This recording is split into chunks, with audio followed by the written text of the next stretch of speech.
The first thing Henrik Lund noticed when he stepped out of his truck was the silence. Not the comfortable silence of expensive offices or boardrooms. This was something older, heavier. Pressing down like a blanket soaked in ice water, his boots crunched through snow that had not seen a human footprint in what looked like weeks. Behind him, Odin let out a low whine, his ears flattening against his skull. "Easy, boy," Henrik murmured. But his own voice sounded foreign to him out here, 3,000 miles from his corner office in Manhattan. The cabin sat at the edge of a frozen meadow, its roof sagging like a drunk leaning against a lamppost. Henrik had bought it for $10 at a county auction the previous spring. A joke purchase, really. Made after too many whiskeys at a conference in Denver. His accountant had nearly wept when he filed the paperwork. "Sir, you could buy an island for what you spend on your morning coffee. Why a shack in Montana?" Henrik hadn't had an answer then. He didn't have one now. Perhaps that was the point. He pulled the deed from his jacket pocket, the paper crackling in the cold. The wind bit at his exposed skin, and he felt his sinuses contract, moisture crystallizing in his nostrils. $10. That's what his marriage had cost at the end, the price of a cheap motel room where Catherine had taken the pills. The receipt had been in her purse, along with a note that said only, "I'm sorry." The silence was too loud. Odin nudged his leg, the German shepherd's warm breath leaving clouds in the air.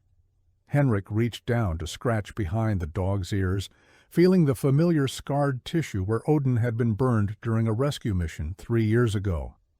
They had both been rescued that day, in different ways. "Well," Henrik said, "let's see what $10 buys these days." The door hung crooked on its hinges, requiring a sharp shove to open. Inside, the cabin smelled of rotting wood, animal droppings, and something else, something metallic and faintly sweet. Henrik wrinkled his nose. Odin pushed past him, sniffing the floor, his tail rigid.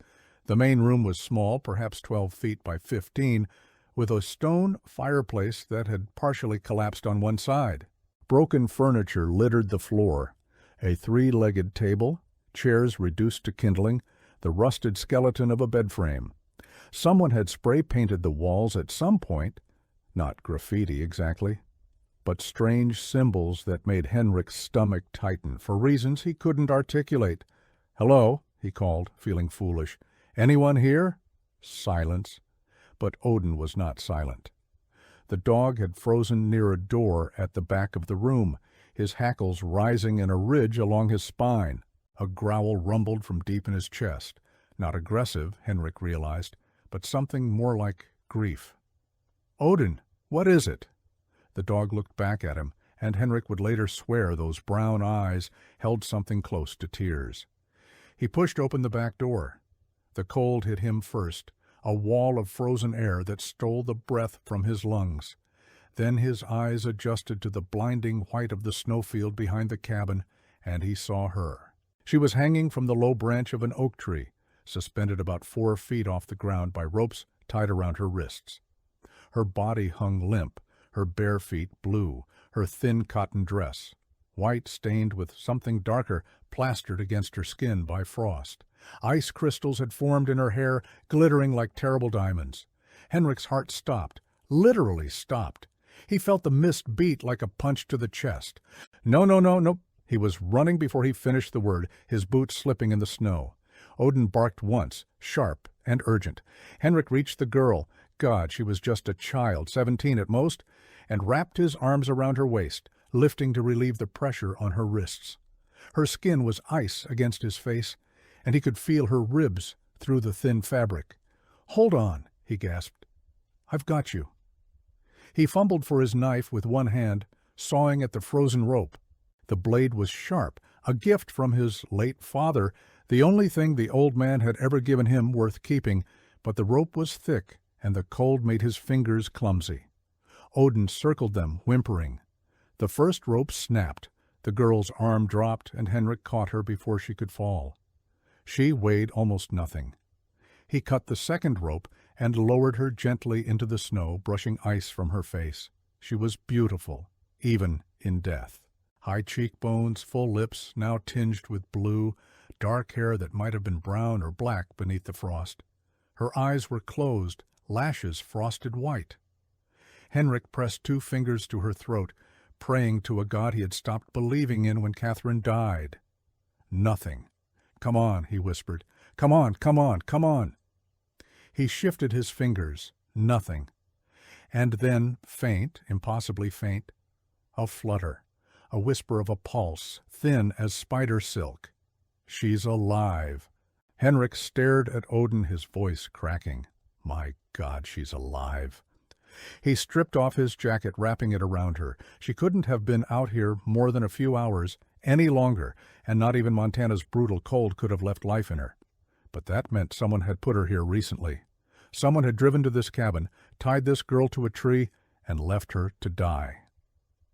Henrik scooped her into his arms and ran for the cabin. Odin bounded ahead, clearing the threshold and waiting.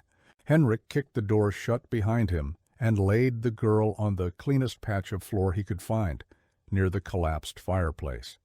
"Fire," he muttered. "I need a fire." The cabin was littered with broken furniture, plenty of fuel. Henrik worked with desperate efficiency, the way he had worked through his early years at the company, when failure meant homelessness and success meant survival. He built a pyramid of splintered wood in the fireplace, struck a match from the emergency kit in his truck, and nursed the spark into a flame. The girl hadn't moved. Henrik found more blankets in his truck, emergency supplies he had packed without thinking, and wrapped her in them, careful not to jostle her fragile frame. Her skin was so cold it burned his hands. "Who did this to you?" he asked, not expecting an answer. "Who leaves a child to die in the snow?" He rubbed her hands between his, trying to force warmth into her frozen fingers. The rope burns on her wrists were raw and red, the skin torn where she had struggled. He felt rage rising in his chest, the same rage he had felt when the doctors told him Catherine had gone, the same rage he had drowned in whiskey and work for 3 years. But rage wouldn't save this girl, only warmth would. He positioned Odin beside her, letting the dog's body heat seep through the blankets. Odin laid his head on the girl's shoulder and watched Henrik with mournful eyes. "Good boy," Henrik whispered. "Good boy." He sat back on his heels, shaking from cold and adrenaline, and for the first time in 3 years, Henrik Lund began to cry. The fire crackled and spit, throwing shadows against the cabin walls. Henrik had no cell service this far from civilization, and the nearest town, a place called Widow's Creek, population 200, was over an hour's drive on roads that were likely impassable in this snow. He had a satellite phone in his truck, but that would mean leaving the girl alone. He couldn't do that. Not yet. Not until he knew she would survive. So he sat and waited, and watched her breathe, shallow, stuttering breaths that fogged the air near her lips, proof that life still flickered inside her. The hours passed like molasses. Henrik fed the fire, checked the girl's pulse, rubbed warmth into her hands and feet. Odin never left her side. At some point, Henrik realized he was talking to her, rambling really, filling the silence with stories from his life. "My wife used to say I was married to my work," he said, adjusting the blankets around the girl's shoulders. "She was right. I put everything into that company, built it from nothing, you know? Started with a laptop and a dream, like some kind of Silicon Valley cliché. And then one day I looked up from my desk and realized I was worth $2 billion, and Catherine was gone." The fire popped. Odin's tail thumped once against the floor. Not gone, not at first. She was still there, physically. But the woman I married, the one who used to dance with me in the kitchen at 2 a.m, who sang off-key in the shower, who believed in me when no one else did, she disappeared somewhere along the way. I was too busy counting zeros to notice. Henrik's voice cracked. He pressed the heel of his palm against his eyes. She took pills, sleeping pills, 20 of them, washed down with vodka, left a note that didn't even say goodbye, just, "I'm sorry." The silence was too loud. I didn't know what that meant. Still don't. Not really. but I think about it every day." The girl's eyelids fluttered. Henrik leaned forward, his heart hammering. "Hey, can you hear me?" Her lips moved. No sound came out. "It's okay. You're safe. I found you in the snow. You're in a cabin. There's a fire. You're going to be—" Her eyes opened. They were gray. Not blue-gray or green-gray, but pure gray, the color of winter storms and old silver coins. They stared at Henrik with an intensity that made him feel exposed, as if she could see the guilt he carried like a stone in his chest. "But please!" Her voice was barely a whisper, cracked and dry. "Please don't! He'll find me!" "Who? Who did this to you?" She tried to sit up, panic flashing across her face. Henrik gently pressed her back down.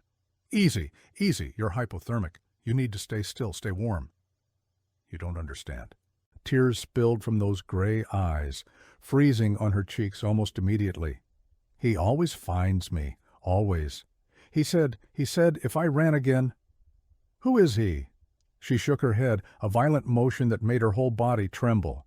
"I can't. He'll kill you too. He'll kill everyone who tries to help." Odin whimpered, pressing closer to the girl.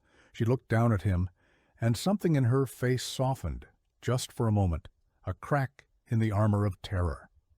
"What's his name?" she asked, her voice steadier. "Odin." "Like the god?" "Like the god.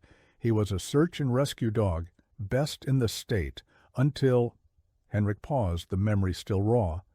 "Until a building collapsed on him, burned 20% of his body. They wanted to put him down, but I bought him from the department, gave him a new life." The girl reached out a shaking hand and touched Odin's scarred face. The dog's tail wagged slowly. "He's beautiful," she said. "He is."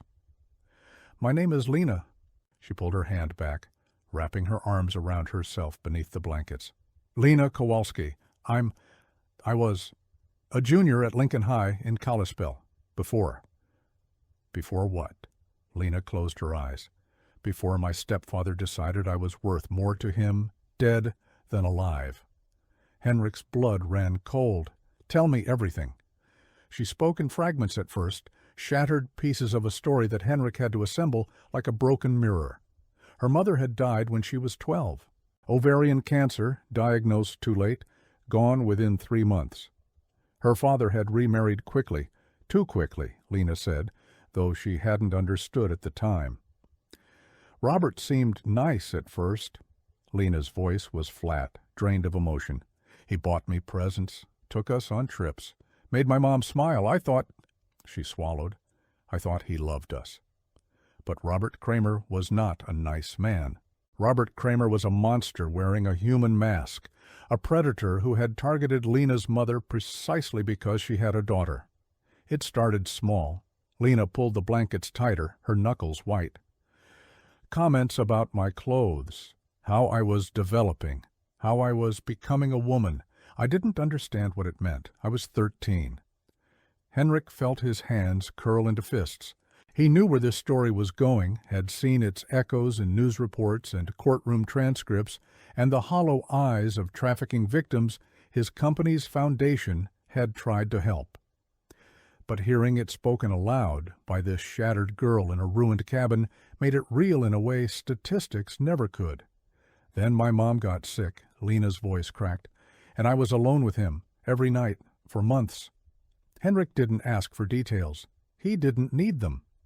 The story told itself in the way Lena flinched at shadows, in the rope burns on her wrists, in the way she looked at him, waiting for him to hurt her, expecting it, resigned to it. After Mom died, it got worse. He told everyone I was troubled, said I was a liar, that I made things up for attention. The school believed him. The church believed him. Even my grandmother believed him. Tears were streaming down her face now, thawing on the warmth of her skin. He told me no one would ever believe a girl like me, that I belonged to him, that if I ever ran, he would find me and make me wish I was dead. "But you ran anyway," Lena nodded. 6 times. He caught me every time, dragged me back, punished me. Her hand moved unconsciously to her ribs, and Henrik glimpsed the edge of a scar beneath the blanket. "The last time, 3 weeks ago, I made it all the way to Helena, found a shelter. They believed me, finally. Started filing papers. What happened? He found me. Lena's voice was hollow. He always finds me. He has friends everywhere, police, lawyers, judges. He's rich, and he's careful, and he knows how to make people disappear. He made me disappear. She looked at Henrik with those gray eyes, and he saw something in them he recognized, the slow erosion of hope. He brought me here 2 days ago, said this cabin was where no one would look, tied me to that tree and told me the cold would take me before anyone came. A bitter laugh escaped her cracked lips. He was almost right. Henrik's mind was racing. Robert Kramer. The name meant nothing to him, but it would. He had resources, investigators, lawyers, contacts in law enforcement who owed him favors. If this man was real, if this story was true, Henrik would find him and destroy him. But first, he had to get Lena to safety. "Can you walk?" Lena tried to sit up, grimaced, and shook her head. "My legs, I can't feel them." "That's normal, the cold." "It'll pass." Henrik glanced at the window where the sky was darkening toward twilight. "I have a satellite phone in my truck. I can call for help." Fear flashed across Lena's face. "No police, please. He has people—" "Not police. Private security. People I trust." Henrik took her hand, surprised by how natural the gesture felt. "I'm going to get you out of here, Lena, I promise." She stared at him for a long moment, searching his face for the lie, the trap, the hidden cruelty. She didn't find it. "Why?" she whispered. "You don't even know me." Henrik thought of Catherine, of the note she had left, of the silence that had been too loud. "Because I couldn't save someone else," he said, "and I've been living in that guilt ever since." He squeezed her hand once, then stood and moved toward the door. Odin stayed with Lena, the dog's body pressed against hers like a furry shield. "I'll be right back," Henrik said. 5 minutes, don't move." He pushed open the door and stepped into the dying light.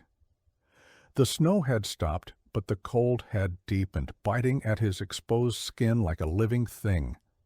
Henrik's breath crystallized instantly, his eyelashes sticking together with each blink. He trudged toward his truck, his boots punching through the frozen crust with each step. The satellite phone was in the glove compartment, wrapped in a waterproof case. Henrik grabbed it, his fingers already numb, and punched in a number from memory. "Cortez Security, how may I direct your call?" "This is Henrik Lund. Authorization code Alpha 77 Echo. I need to speak to Marcus immediately." A pause. "1 moment, Mr. Lund." The line clicked, and a familiar voice came on, deep, calm, with the unshakable steadiness of a man who had seen war and come out the other side intact. "Henrik, it's been a while." "Marcus, I need your help. I'm at a cabin in Lincoln County, Montana. GPS coordinates." He rattled off the numbers. "I have a girl here, 17 years old, hypothermic, the victim of trafficking and abuse. Her stepfather left her to die. She says he has connections. Police, maybe judges. I need an extraction team, and I need it now." Marcus didn't hesitate. "I can have a helicopter there in 2 hours. Medical personnel, full security detail." "Make it faster." "I'll try. Henrik, are you armed?" Henrik thought of the hunting rifle in his truck, the knife on his belt. "Yes." "Good. Stay alert. If this guy is as connected as you say, he might have eyes on the property." "Understood." Henrik ended the call and turned back toward the cabin. The sun had vanished below the mountains, and the world was painted in shades of purple and gray. Stars were beginning to emerge, cold and distant. He was halfway to the cabin when Odin started barking. Not his normal bark, a deep, urgent sound that Henrik had heard only once before, in the moments before the building had collapsed on both of them. It was a warning, a plea. Henrik broke into a run. He hit the door at full speed, slamming it open with his shoulder. The scene inside stopped him cold. Lena was on her feet, somehow, impossibly, on her feet, backed against the far wall. Odin stood between her and a man Henrik had never seen before.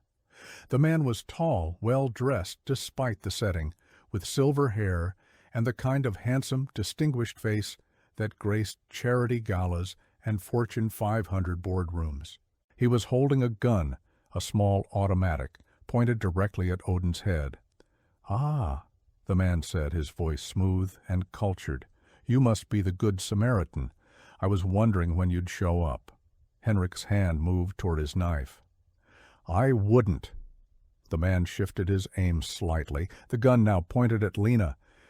"Steel isn't faster than lead, Mr. What was it? Lund? Henrik Lund, the tech billionaire?" A smile spread across his face, but it didn't reach his eyes. My. Lena, you do have a talent for finding wealthy men. Perhaps I should have sold you after all. Let her go." Henrik's voice was steady, but his heart was pounding so hard he could feel it in his throat. "I'm afraid that's not possible." The man, Robert Kramer, it had to be, took a step closer. "You see, Lena is mine. Has been since her mother introduced us. I've invested a great deal of time and money in her education, and I don't appreciate it when my investments try to run away. You're a monster." "I'm a businessman." Kramer shrugged. "Same thing, really. Now, here's what's going to happen. You're going to walk out of this cabin and drive away. You're going to forget you ever saw this girl. And in return, I won't put a bullet in that lovely dog of yours." Odin growled, a low and terrible sound. "Or," Henrik said slowly, "I could just kill you." Kramer laughed. "With what? Your charming personality?" He shook his head. "I've been doing this for 20 years, Mr. Lund. I faced down men far more dangerous than you. You're a keyboard warrior, a number cruncher. You have no idea what real violence looks like." Henrik thought of Catherine, of the blood on the motel bathroom floor, of the silence that had been too loud. "You'd be surprised," he said. He moved. Later, he wouldn't be able to reconstruct exactly what happened. One moment he was standing by the door, the next, Odin had launched himself at Kramer's gun arm, teeth sinking into flesh. The weapon discharged, a deafening crack in the enclosed space, but the bullet went wide, punching through the cabin wall. Henrik was on Kramer in the same instant, driving his shoulder into the man's chest, sending them both crashing to the floor. The gun skittered away. Kramer was stronger than he looked, writhing beneath Henrik's weight, his manicured hands clawing at Henrik's face. "You stupid—" Kramer's fist connected with Henrik's jaw, and stars exploded across his vision. "Do you have any idea who I am? What I can do to you?" Henrik answered by slamming his forehead into Kramer's nose. Cartilage crunched. Blood spurted. Kramer screamed. But the older man was not done. He bucked, throwing Henrik off, and scrambled for the gun. Henrik caught his ankle, dragging him back. Odin was there, snapping at Kramer's hands. "Lena! God, where was Lena?" A shadow moved at the edge of Henrik's vision, a sound, dull, wet, heavy. Kramer went limp. Henrik looked up. Lena stood over her stepfather's body, a fire iron clutched in her shaking hands. Blood dripped from its end, black in the firelight. "Is he—" Henrik couldn't finish the question. Lena dropped the iron. It clanged against the floor. "I don't care," she said, and then she collapsed. Henrik caught her before she hit the ground. Her pulse was racing, her skin clammy with shock, but she was alive. She was alive, and the monster was still. He carried her back to the blankets, back to the fire, back to Odin's patient warmth. Then he checked Kramer's body. Still breathing, unconscious, bleeding from a wound at the back of his skull, but alive. Henrik felt a strange disappointment, and then shame at the disappointment. He found the gun and pocketed it. Then he used the same rope that had bound Lena to tie Kramer's hands and feet, cinching the knots tight enough to bite into skin. "Stay down," he whispered, "or next time I'll let the dog finish you."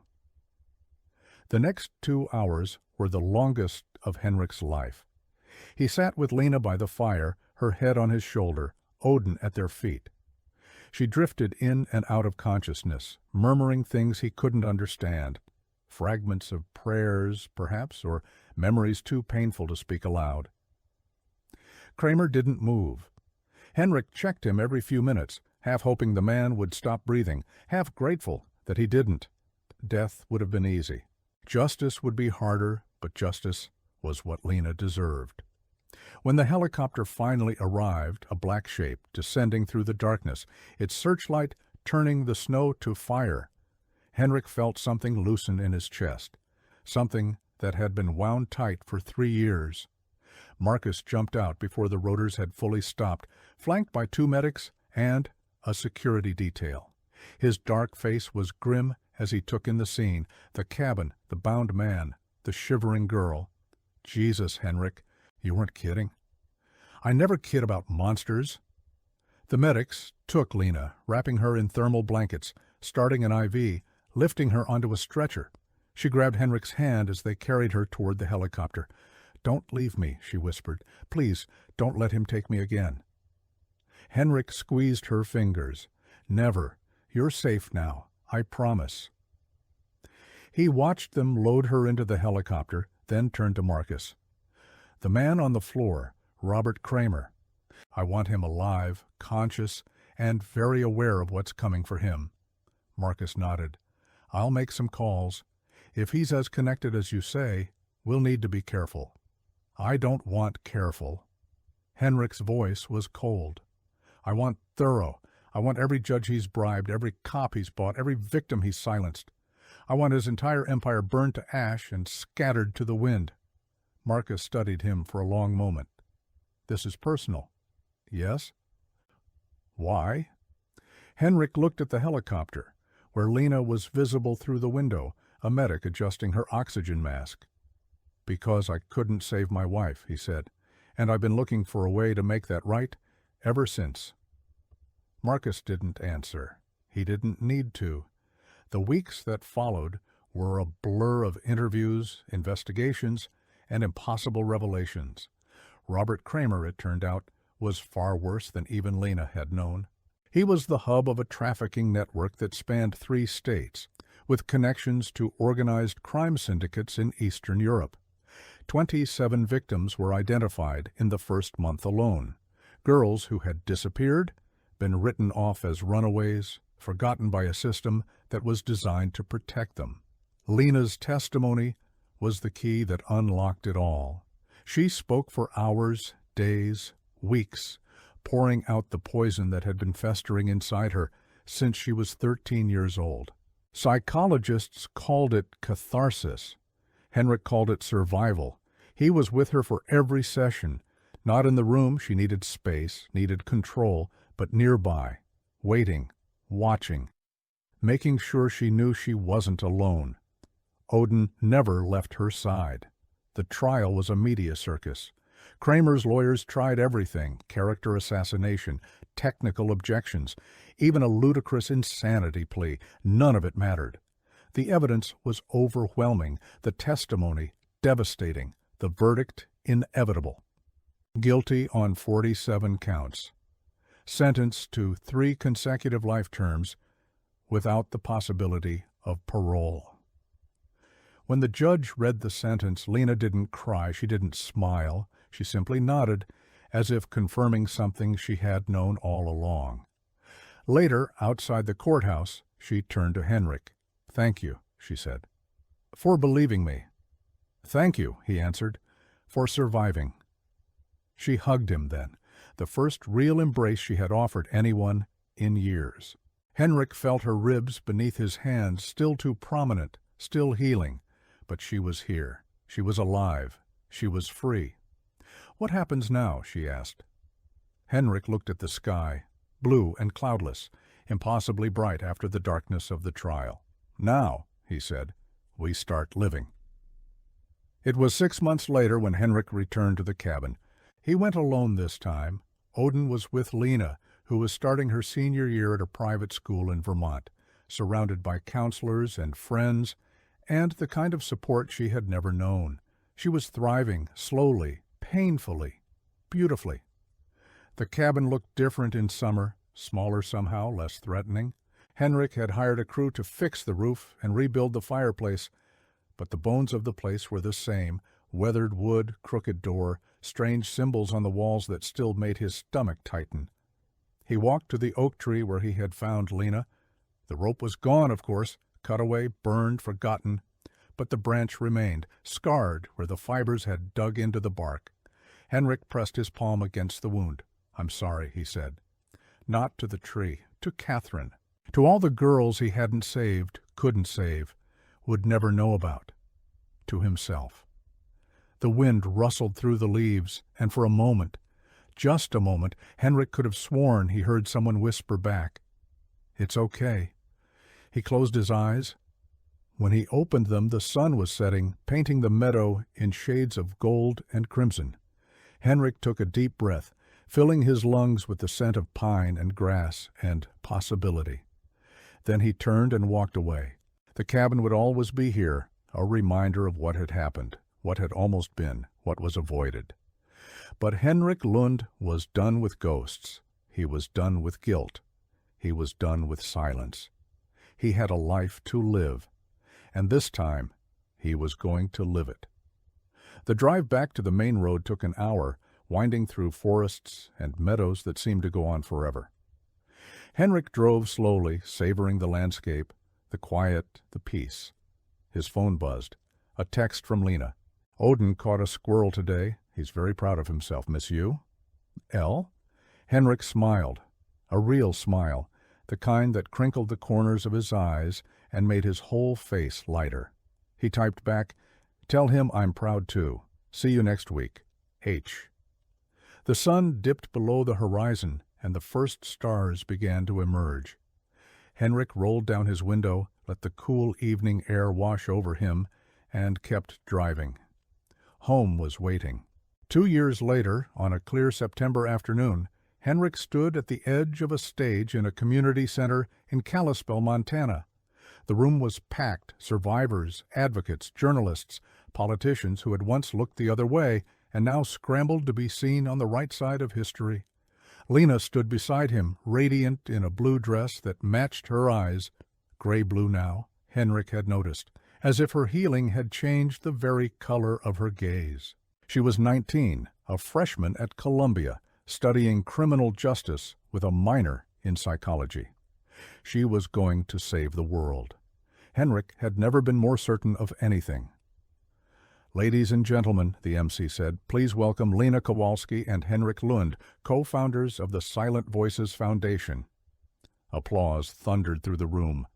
Lena stepped up to the microphone, and the crowd fell silent.